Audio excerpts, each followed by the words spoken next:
अगर आपकी फ़िश की बॉडी पे या फिन पे छोटे छोटे वाइट स्पॉट नज़र आ रहे हैं तो समझ लीजिए ये एक वार्निंग है। और आज की वीडियो के अंदर हम बात करने वाले हैं वाइट स्पॉट फ़िश को क्यों होते हैं और इससे हमें कैसे बचा सकते हैं हम अपनी फ़िश को। तो आज की वीडियो पूरी देखेगा तो बगैर टाइम देकर अपनी वीडियो स्टार्ट करते हैं।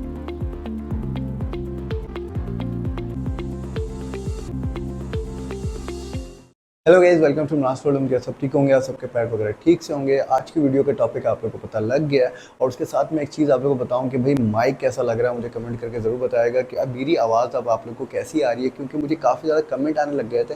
तभी आपके भाई ने एक माइक ले लिया। बाकी आज की वीडियो स्टार्ट करते हैं जो कि बहुत ही ज़्यादा हेल्पफुल होने वाली है, क्योंकि अभी जो मौसम चल रहा है ना, इसमें वाइट स्पॉट बहुत ही ज़्यादा आता है। सबसे पहले बात करते हैं कि ये वाइट स्पॉट और फंगल इन्फेक्शन होता क्या है। देखिए, फंगल इन्फेक्शन जो होता है ये अक्सर जब फिश स्ट्रेस में होती है या इंजर्ड होती है और जब टेम्परेचर फ्लक्चुएट हो रहा होता है, जब गर्मियों से ठंड आ रही होती है, तो फिश बहुत ही ज़्यादा हसास होती है और उसको ये फंगल इन्फेक्शन लगने के चांसेस बहुत ही ज़्यादा बढ़ जाते हैं। और दूसरी चीज़ होती है इच। ये बॉडी के ऊपर एक तरह से समझाऊँ तो मैं जूं, फिश के ऊपर बॉडी पे एक जूं आ जाती है जो कि बिल्कुल एक वाइट, छोटे से वाइट एक सॉल्ट की तरह दिखती है उसकी बॉडी पे। फिर ये आहिस्ता आहिस्ता बढ़ने लग जाती है। और इसका जो रीज़न मैंने आप लोगों को बताया, तीन रीज़न के जो सॉलिड रीज़न होते हैं। एक तो टेम्परेचर जब आपका कम होने लगे, टेम्परेचर टैंक का जैसे कि ठंड आ रही होती है तो ठंडा होने लग जाता है पानी, तो ये सबसे ज़्यादा ठंड में आती है प्रॉब्लम। दूसरा, अगर आपकी फ़िश स्ट्रेस में है, कोई इंजर्ड हुई हुई है, तो उसको बहुत जल्दी लग सकता है। और तीसरा, आपका टैंक का पानी बहुत ज़्यादा गंदा हो, तभी मेंटेनेंस और ये सब चीज़ें बहुत ज़्यादा ज़रूरी होती हैं। अगर आप टाइम टू टाइम मेंटेनेंस करते रहेंगे तो इस तरह की चीज़ आपको फेस करने को मिलेगी ही नहीं। लेकिन जब विंटर जब आ रहे होते हैं तो ये 99% हॉबीज़ के साथ ये प्रॉब्लम आती है वाइट स्पॉट की। अब बात करते हैं इसके सिम्टम की कि आपको कब पता लगता है कि भाई आपकी फ़िश को ये वाइट स्पॉट होने वाला है। देखिए, फ़िश को आप जब भी डेली बेसिस फीड कराते हैं तो थोड़े टाइम आई एम श्योर आप उसको बैठ के देखते होंगे। तो आप अपनी फ़िश को गौर से देखें कि वो ज़मीन पर रब तो नहीं कर रही है अपनी बॉडी को। और जब वो बॉडी को ज़्यादा रब करने लगे, सबस्ट्रेट पे या किसी रॉक पे रब करने लगे, तो भाई एक पहला साइन है वाइट स्पॉट का।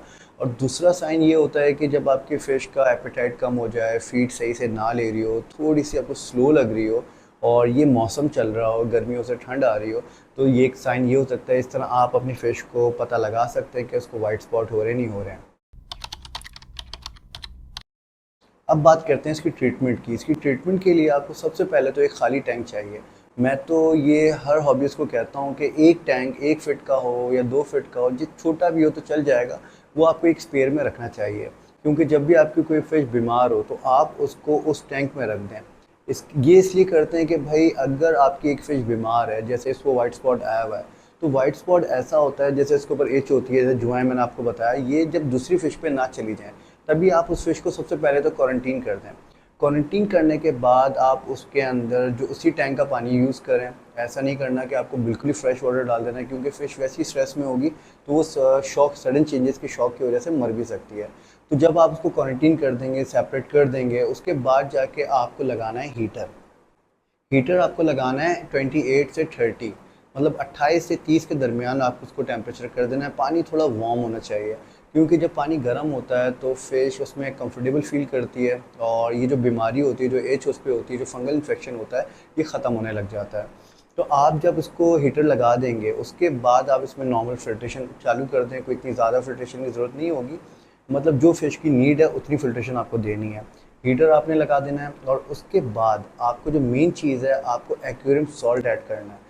एक्वेरियम सॉल्ट अक्सर लोग पूछते हैं कि यार वो हम अफोर्ड नहीं कर सकते, शॉप पे बहुत महंगा मिलता है। तो भाई एक्वेरियम सॉल्ट की जगह आप पिंक सॉल्ट यूज़ कर सकते हैं, जो कि मैं खुद यूज़ करता हूँ। पिंक सॉल्ट जो होता है ये एक रॉक सॉल्ट है, जो कि आपको किसी भी शॉप से इजीली मिल जाएगा। उसको आप 1 फीट के हिसाब से, अगर 1 फीट है तो 2 टीस्पून भी डाल देते हैं तो इनफ होगा। तो आपने उसमें ये सॉल्ट ऐड कर देना है। और उसके बाद बारी आती है मेडिसिन्स की। अब मेडिसिन बहुत किस्म की है, जैसे कि ब्रांड से ब्रांडेड भी आती है, सस्ते से सस्ती भी आती है। मार्केट में सबसे चीप जो मिलती है वाइट स्पॉट, स्पॉट एक्स करके कोई मिलती है, लोकल मार्केट में इजीली मिल जाती है। आप वो मेडिसिन यूज़ कर सकते हैं। उसके आप ड्रॉप 1 फीट के हिसाब से 16 ड्रॉप या 12 ड्रॉप डाल देंगे। और उसके बाद ये चीज़ आपको डेली रिपीट करनी है। मतलब एक दिन आपने कर लिया तो फिर अगले दिन आप इसका 30% या 40% वाटर चेंज करें, फिर आप दोबारा ये सारा जो प्रोसेस है, जो ट्रीटमेंट है, आप वो फिर इसको फॉलो करें। इस तरह आपकी फ़िश लिटरली 2 से 3 दिन के अंदर उसका इंशाल्लाह से जो उसका वाइट स्पॉट का प्रॉब्लम होगा वो हल हो जाएगा।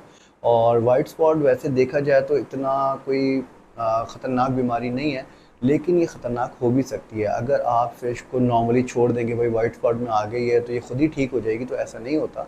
इससे आपकी फ़िश मर भी सकती है। अब बात करते हैं कि आप लोग इससे बच कैसे सकते हैं, कि आपको ये प्रॉब्लम आए ही नहीं। तो भाई सबसे पहले तो देखें, मैं भी शुरू में ये गलती करता था, क्योंकि जब हम इस हॉबी में आते हैं तो हमें इतना कुछ नहीं पता होता, बस हमें पता होता है तो एक मछली और पानी, हम मछली को पानी में डाल देते हैं, बस हमें इससे अलावा कुछ नहीं पता होता। लेकिन भाई टाइम के साथ मुझे, मैं जो सीखा हूँ मैं वो आप लोगों के साथ शेयर कर रहा हूँ कि देखिए, जब भी आप कोई फ़िश को लेके आएँ, सबसे पहले तो उसको आप एक क्वारंटीन टैंक में रखें, जिसके अंदर आप हीटर और तमाम चीज़ें, उसमें सहूलत सारी होनी चाहिए, क्योंकि वो एक तरह का आपका हॉस्पिटल टैंक है। जो कि मैं वीडियो के स्टार्ट में आप लोगों को बताया था कि एक हॉस्पिटल टैंक बहुत ज़्यादा ज़रूरी है फ़िश के लिए। आप फ़िश को लेके आएँ, उसके अंदर रखें, 2 से 3 दिन तक फ़िश को उसमें रखें। 1-2 दिन तो फ़ीड ना कराएँ उसको। देखें, फ़िश जब स्ट्रेस में आई हुई होती है तो उसका जो एक निज़ाम है वो बिल्कुल नाज़ुक सा हुआ होता है। अगर थोड़ा-सा ओवर फ़ीड हो गया तो फ़िश फ़ौरन ही बीमारियों में आ जाएगी। तभी आप 1 दिन तक उसको फ़ीड बिल्कुल भी ना कराएँ, और टेम्परेचर उसका थोड़ा गर्म रखें, फ़िश को कंफर्टेबल होने दें, पानी उसका अच्छा हो, फ़िल्ट्रेशन उसमें अच्छी हो, एरेशन पानी के अंदर काफ़ी ज़्यादा अच्छी होनी चाहिए। तो आपकी फ़िश जब कंफर्टेबल हो जाए, तब जाके आप उसको टैंक में रिलीज़ करें। और टैंक में रिलीज़ करने के बाद जब आपके पास कोई फ़िशेज़ सेट हैं, बिल्कुल एक टैंक आपका सेटअप है बिल्कुल, और आप चाहते हैं कि वाइट स्पॉट आपके टैंक में बिल्कुल भी ना आए, तो आप हर हफ्ते में 30 से 40% वाटर चेंज करते रहें। अगर आप हफ्ते में 2 दफ़ा भी 20% वाटर चेंज करते हैं, जैसे कि मैं करता हूँ, तो इससे भी कोई भी फ़िश को बीमारी नहीं आएगी। पानी फ्रेश होता रहेगा, अमोनिया वमोनिया जो भी बैक्टीरिया पानी के अंदर होगा वो सारा साफ़ हो जाता है। क्योंकि ये एक प्रोसेस है, अगर टैंक फुल है उसको हम थोड़ा सा पानी निकाल के उसमें फ्रेश वाटर डाल देते हैं, तो वो पूरा टैंक हमारा फ्रेश हो जाता है। तो आपको वाटर चेंजेस लाजमी करनी है, टैंक में एरेशन होनी चाहिए, मतलब पानी सर्कुलेट अच्छी तरह हो रहा हो, पानी गिर रहा हो कहीं से, मतलब पानी आपका पूरा अच्छी तरह मूव हो रहा हो, उसमें ऑक्सीजन जनरेट हो रही हो। तो ये सारी बेसिक चीज़ें मैंने आप लोगों को बता दी। और एक मेन चीज़, ओवरफीड। ओवरफीड से भी अक्सर ये प्रॉब्लम आ जाती है, और ख़ास तौर पे जो सीज़न चल रहा है ना भाई, ये गर्मियों से जो ठंड आ रही है, ख़ास तौर पे इंडिया, पाकिस्तान और बांग्लादेश, श्रीलंका, ऐसे जो इलाके हैं, इधर अब ठंड आने वाली है और ऑलमोस्ट आ चुकी है। तो आपको ये सारी प्रिकॉशंस ले लेनी थी। अगर आप ये सारी प्रिकॉशंस ले लेते हैं तो वाइट स्पॉट तो कभी भी नहीं आएगा आपकी फ़िश को, और आपकी फ़िश हेल्दी भी रहेगी और ग्रो भी करेगी। बाकी ये वीडियो मैंने लंबी नहीं करी, क्योंकि यार मैं नहीं चाहता कि वीडियो को बड़ी लंबी करूं और आपको सॉल्यूशन जो है वो एंड में जाके बताऊं, क्योंकि मैं इस तरह का बंदा ही नहीं हूं, ना मुझसे इस तरह की चीज़ें होती हैं। तो भाई ये सारी चीज़ें मैंने जो आप लोगों को बताई हैं, ये सारी अपनी एक्सपीरियंस से बताई है। क्योंकि मैं अक्सर चैनल देखता हूँ यूट्यूब पे, ऐसे चैनल हैं कि लोग जिनको कुछ पता भी नहीं है, वो लोगों को उन चीज़ों के बारे में बता रहे होते हैं, क्योंकि अब चीज़ें इतनी आसान हो गई हैं। चैट जीपीटी आ गया है, एआई का ज़माना है, तो लोग बस सर्च करते हैं और बता देते हैं। लेकिन जो सबसे बेस्ट चीज़ होती है वो ये होती है कि जो आप एक्सपीरियंस से सीखें। ये सब जो मैं आपको बताया, मैंने सारा ये अपना एक्सपीरियंस से आप लोगों को बताया, और इसके अंदर कोई भी एक ऐसी चीज़ नहीं है कि मैंने कहीं उठा उठा के डाली हो। आप लोगों के सामने है कि मैं 2 साल से तो यूट्यूब पे हूँ, और उसके अलावा 8 साल तो मुझे 8-10 साल मुझे हो गए हैं, और 8 साल तो मैंने बगैर यूट्यूब के ये हॉबी की है। तो मैंने बहुत कुछ सीखा है, और स्टिल मैं अभी भी सीख रहा हूँ कि इस हॉबी के अंदर किस तरह हम अपनी फ़िश को, एक्वा पैट, इसको दरअसल मैं कहता हूँ वेट पैट, ये गीला जानवर होता है जो हम अपने पास रखते हैं, और इसका ख्याल किस तरह रखा जाता है ये अभी भी मैं सीख रहा हूँ, और माशाल्लाह से अभी मैं इतना सीख गया हूँ कि मैं आप लोगों के साथ चीज़ें शेयर कर सकता हूँ। बाकी गाइस, माइक का रिज़ल्ट आप लोगों को कैसा लगा मुझे ज़रूर ये भी बताएगा, क्योंकि यार मुझे इतने कमेंट आ रहे थे।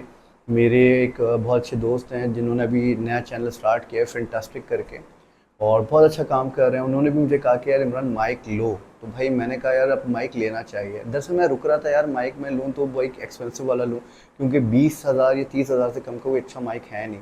लेकिन यार बजट का बड़ा प्रॉब्लम होता है, और जैसे कि आप लोग को पता है कि इस हॉबी के साथ काफ़ी सारी चीज़ें लेके चलना बहुत ज़्यादा मुश्किल हो जाता है। तभी आपका भाई अपने चैनल के ऊपर सपोर्ट दी चैनल लगाता है, जिसके ऊपर जैज़ कैश का नंबर मेरा मेंशन होता है। और अगर आप लोग अपने भाई को सपोर्ट करना चाहते हैं, फाइनेंशियली सपोर्ट करना चाहते हैं, तो आप मुझे जैज़ कैश पे पेमेंट भेज सकते हैं। जो कि लाजमी नहीं है और कोई ज़बरदस्ती भी नहीं है। अगर आप अपनी रज़ामंदी से, खुशी से मुझे सपोर्ट करना चाहते हैं तो आप मुझे इस तरह भी सपोर्ट कर सकते हैं। बाकी मुझे माइक का ज़रूर बता देगा कि माइक की आवाज़ आप लोग को कैसी लगी, और जब मैं ये एडिट वगैरह करूँगा तो मुझे तब वैसे आइडिया हो जाएगा, लेकिन जब आप लोग मुझे बताएंगे ना तो वो मुझे ज़्यादा सेटिस्फाई करेगा। तो गाइस उम्मीद करता हूँ आज की वीडियो आप लोगों को अच्छी लगी होगी, और अब मुझे ज़ोर से बोलने की ज़रूरत नहीं पड़ रही है क्योंकि भाई आपके भाई के पास है माइक, और मुझे सच बताऊँ बहुत अच्छा फ़ील हो रहा है। और 2 साल के बाद में अपग्रेड किया है मैंने, और जो कि अब ज़रूरी हो गया था क्योंकि आप लोग की कंप्लेन बहुत आ रही थी।